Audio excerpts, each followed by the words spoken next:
We turned this on first. I think Hey I'm going to guys. leave my glasses on because my eyes are bugging me from looking at the screen. So they will reflect. That's terrible. To leave glasses on. I don't, yeah, we've talked about it before. But like, it just always catches the glare. Oh yeah, that's all right. We have lights shining on us, so you get to see the glare in your glasses. But Yeah. you'll survive. It'll be okay. The glare is, oh, there you go. So you can see it. The light.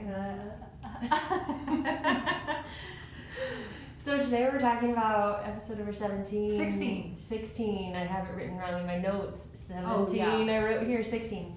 But it's what we would have done differently. So we're going to jump on in and start recording and we'll see what happens. Yeah, this is going to be like a real one. Real. Like unscripted real. Okay, ready? Here, you start us. Hey guys. Oh, I think I messed that up. Let me I waited too long. Or started no, too started soon. too soon, yeah. So it would have been like, guys. Guys. Okay. Okay, you ready? Mm-hmm. Okay. Hey guys, welcome back to Call to Homeschool. We are on episode 16. It's a big number, we're getting up there. I know, I love it. Today we're going to talk about what we would have done differently. This What is is sort of it? a big topic. Yeah. And sort of a hard one for us to sort of nail down. Because it's a bit like, it adds a lot of reflecting of Mhm. like, oh, I totally could have done this better. Or maybe it's like, actually, I kind of like what I did. Yeah, as I was thinking about it, there's not a huge amount that I would have done different because I've learned so much through my process. And so I Yeah. think that that's been one of the most important things I've thought about during preparing for this episode. But And I have to agree with that because sometimes when you reflect on the past, it can be like super negative. Mhm. Like, oh man, I didn't. And I actually, it's funny, as I did prepare, I actually asked my kids a lot of questions from their point of Yeah. view.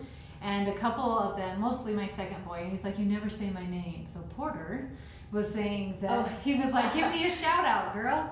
So Sorry, Porter, we love you. So Porter was saying, like, you didn't really teach me math. And I was like, first of all, I did. But from his point of view, he feels like I didn't. And so if I get kind of stuck in that past, because I told him, I go, I kind of had to turn it over to you because I had 6 babies I was homeschooling and I thought you got it. And so apparently he wasn't getting it. your mom had a lot of faith in you, Porter. Yeah, I Yeah. knew you could figure it Yeah, out. you And can you do it. You're a have. smart boy. Right? And so if you use the past of reflecting like, oh man, I missed the boat with Porter, we're going to say his name like as many times as possible now. I'm just teasing. But like, you can beat yourself up and start getting into this really negative Yeah. space where like, oh, I messed up and here's where else I messed up. Look at all the things I did wrong all over the years. I ruined Yeah. my kids in the process. And I always like to tell him, like, no, buddy, like, you just learned how to be independent and figure it out Mhm. on your own. Yeah, for sure. It's like, it would have been so much easier if you explained it to me. And I just laughed because I thought, I didn't even know you couldn't, you didn't understand it, right? And so one of the kids teased him, like, well, you could have taken initiative and told mom you didn't understand it, right? But like Karen, like, going through some of these things like that, it's made me a better homeschool mom, a better Right. mom. But so some of the ugly has been part of the beautiful part of the journey. Yeah. Not to say we haven't made mistakes. Well, that's what I'm saying. I've made lots of mistakes. We've made a lot of mistakes over the years, and there have been so many things that we probably could have done a lot better over the years. But I do think that it's been such a growing process for us. Yes, and so as I've reflected, as I've been homeschooling for so long, and I've homeschooled just my oldest 3, and then we had everybody, and now I'm just, well, I guess now my Bella's back, so I'm homeschooling 4 kids now. Mhm. But it looks so much different. Yes. Um, It's changed for me so much over the years. Yes, and so part of the things, and we've talked about this before, is I did a lot of the cutesy stuff. Oh, yeah. Your Instagram worthy, like Instagram wasn't even out when I started, so my Facebook worthy posts, right? Right. These are the cute things my kids learned today.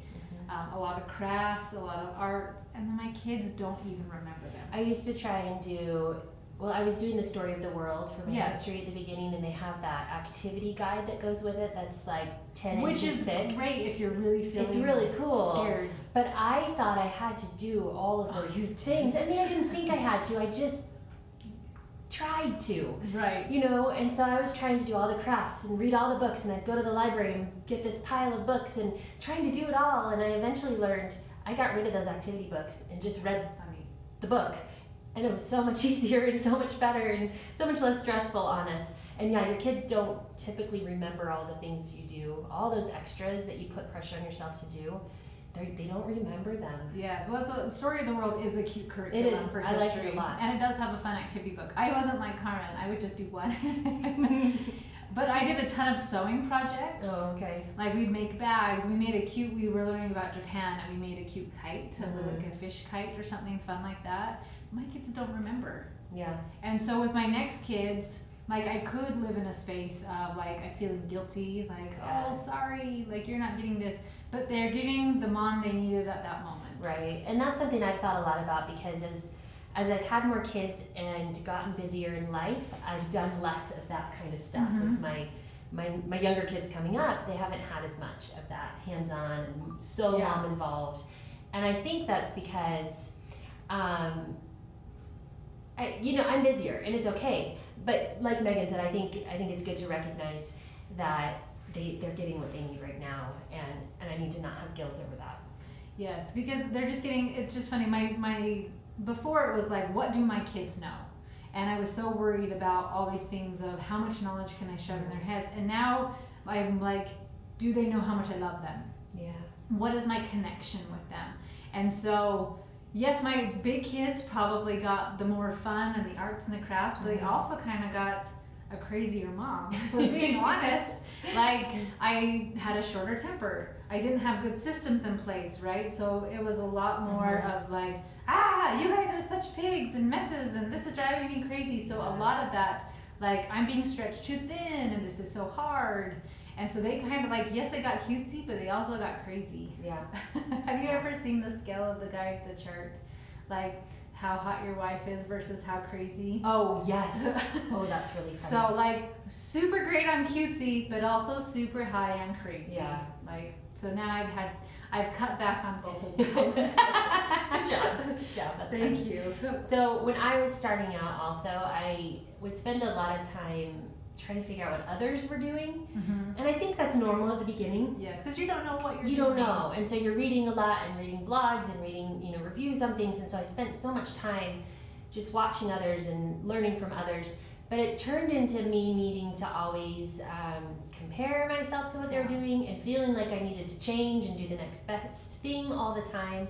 And so that was a struggle for me. And so I wish, that was one big wish. I wish that I would have just really listened to myself and followed my feelings for what my kids needed instead of being stressed about constantly finding that next best thing. Because sometimes you know what's best for your family. Not sometimes. Right. You do know what's best for your family. And so being able to just really follow that instead of watching what your neighbor or that cool blogger that you like is doing, just do what feels right for you. Yeah. And so it was interesting as I asked my daughter this, like, what does she wish we would have done different? And she's almost 15, so she did a year of preschool, right? So she's pretty much always homeschooled. And so she said she would have done way more extracurricular activities. And we laugh about this because we were talking about it, and I don't know what else, like, what money she wanted to use it for, right? But like, I have a lot of kids, and it adds up really fast. And then the time. So we were talking about time and money. And so as I was talking to her, and she said, I am going to homeschool, but that's one thing I will do different. And I thought, I cannot wait. Like, I hope this podcast is still around when she has her kids, and she's like, oh man, extracurricular activities are super expensive, and I'm so stretched thin. I can't get all 6 or 7 of my kids to all these different places. Yeah. And so it's just like I have to accept that she would have loved more, and that's awesome. But she just has to kind of accept what I was able to give her. Yeah, definitely. Because she is in stuff, but apparently she does wanted a lot more. of things. Yeah. And she's very well-rounded. So another thing that I thought of is stressing about having that perfect day all the time. Yeah. And I think that's something I've worried about since I started homeschooling. You have this vision of what this perfect homeschool day is going to look like. And when every day it doesn't look like that, Day after day. you start getting a little frustrated and thinking you must be the problem. But it's really not you, and it's really not your kids. It's just really how life is. And there's going to be so many hard days and so many days that have interruptions with, just things in life that come up.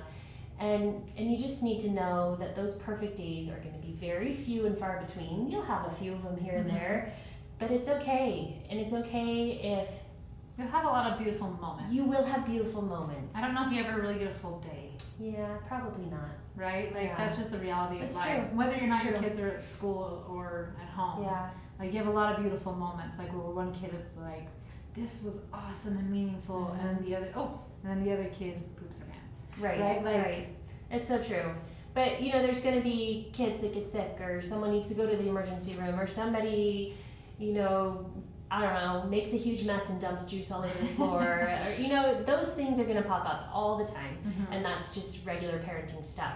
But you can also see that those can be lessons in and of themselves, character building experiences. Yeah.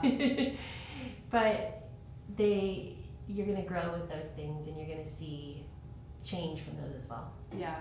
So part of what I've done after my experiences is that I've super simplified our schedule, and kind of realizing that I was doing too much. And we've talked about this, trying to fit every subject in. I did the same thing starting. Yes, and so I've super simplified.